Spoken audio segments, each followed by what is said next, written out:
Hello friends, today we are here to learn the phenomena of monsoon. Monsoon has been taken from Arabic word mausim, which means seasonal wind. This seasonal reversal of wind causes rainfall in the region of Indian subcontinent, some parts of Northern America, some parts of Australia also.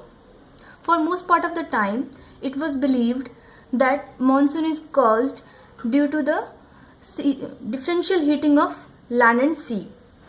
Since we know that land gets more heated than water, during summer season what happens is that land gets more heated comparatively than water, so air from the water body moves towards the land, causing moisture bearing wind to cause rainfall in that region.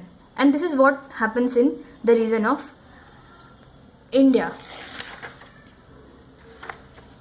Here we can see that India is surrounded by water from three sides.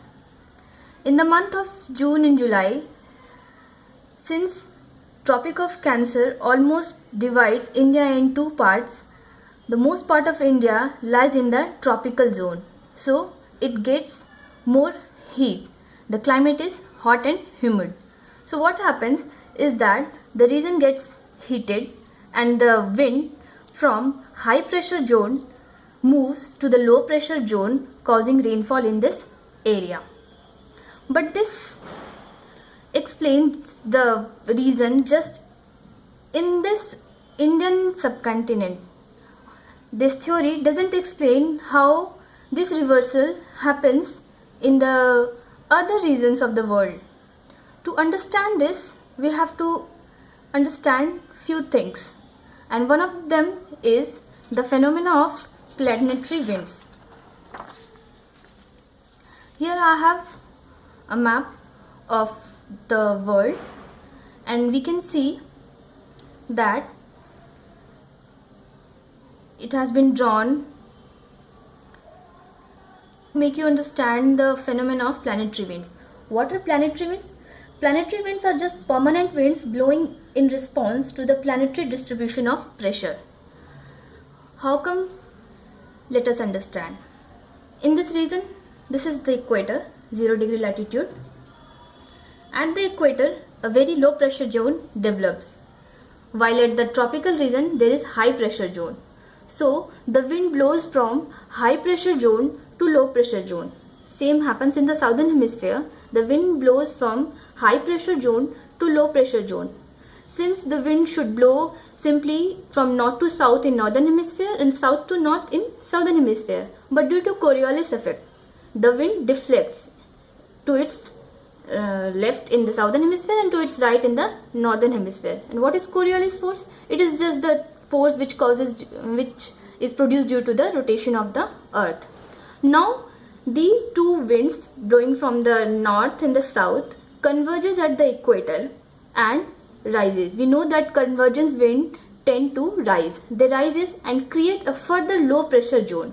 This is known as ITCZ, intertropical convergence zone. Now this intertropical convergence zone is not actually situated at the equator. It shifts. How come?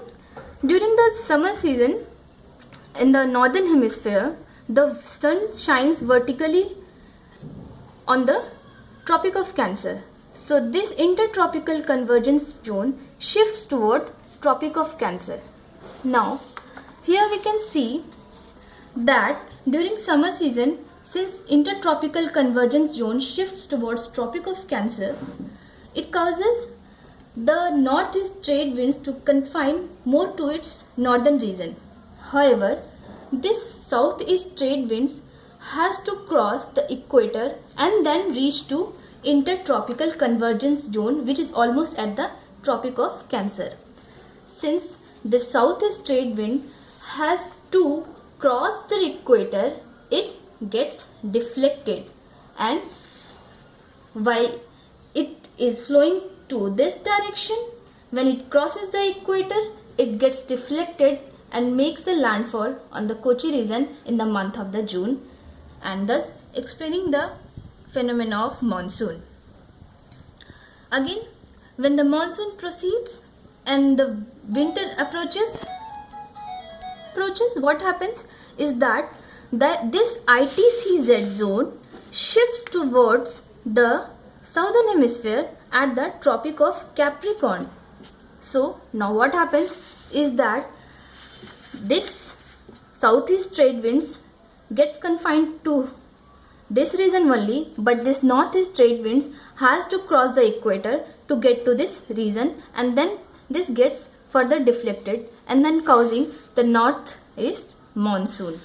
So the southwest monsoon was caused due to the deflection of the trade winds after crossing the equator, while the northeast monsoon was caused by the northeast trade winds which got deflected after crossing the equator.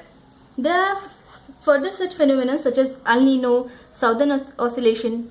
I will explain you this in another video. You can subscribe to my channel. Thank you.